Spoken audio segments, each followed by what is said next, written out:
Now joined by our SNY NBA insider, Ian Begley. Boy, what a busy week for you. Busy day for the Knicks. Before we get to the Marcus Morris trade, let's get into the whole Leon Rose end of this thing. What is your take on an agent taking over the team and also on Rose himself taking over the team? Right. So I think in a perfect world, the Knicks would have hired Masai Ujiri. Obviously, they felt that the compensation was too high in the form of what you have to send Toronto and maybe what you have to pay Ujiri to get him here. So plan B was they were talking to all these agents, and I think if you're going to go that route, I don't know if there's many better than Leon Rose that you could put in this seat. I say that because he has been in this industry for more than 2 decades, representing top players in this league, and I think that gives him a 360-degree vantage point on how business works in the league. So he knows team presidents, owners, GMs, agents, players, business people off the court, and those are the people that he's going to be dealing with in this role as Knicks team president. So if you're going to go, again, the agent route, I think Leon was the way to go. Was, in your mind, the agent route the right way to go? Or even if it wasn't waiting for Masai Ujiri, would they have been better off going with somebody who's built the team in the past or at least been in that role in the past?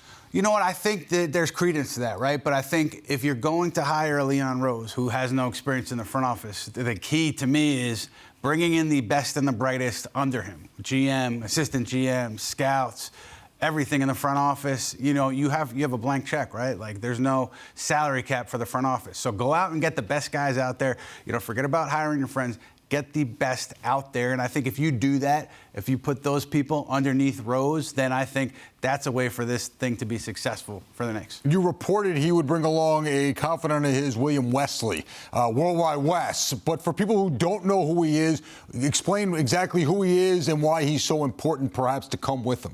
Right, so just well-connected in grassroots basketball, well-connected. He was influential in really, some say, steering certain players to certain programs, steering certain players to certain places professionally. So just an influential person in the basketball world, and a person who, like Rose, is well-connected and has strong relationships with important people in that world. So I think that's kind of where Wes fits into this whole thing, just another relationship person that, in a perfect world for the Knicks, helps them get the best talent here in Manhattan. All right, let's talk about the Marcus Morris deal. Do you think they got the right return for Morris?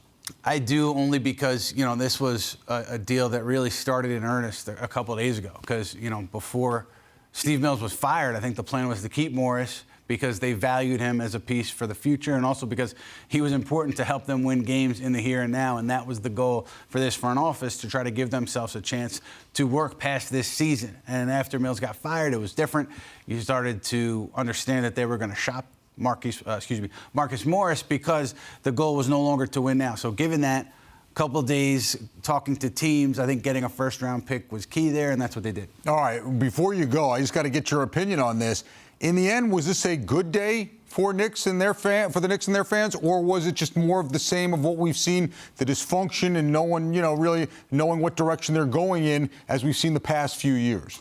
I think the timing of the hiring, the timing of the firing, which was not today, was a little bit strange. But I think, you know, you have a competent person in place in the team presidency seat, and this is someone who doesn't have the experience, like Phil Jackson didn't have the experience. But unlike Jackson, again, Leon Rose has these relationships, strong ties to people around the league that he's going to be doing business with. So I do think that this could be a good day for the Knicks. I think it depends a little bit on who Leon Rose hires underneath him. I think that's a big factor here, who he's going to hire as head coach. Obviously, that matters a lot. But just judging it on a single day, I think this was a good day for the Knicks. It certainly put a cap on a very interesting couple of days for the Knicks. Ian Begley's been here with us through it all. Thank you so much. Thanks, Jonas.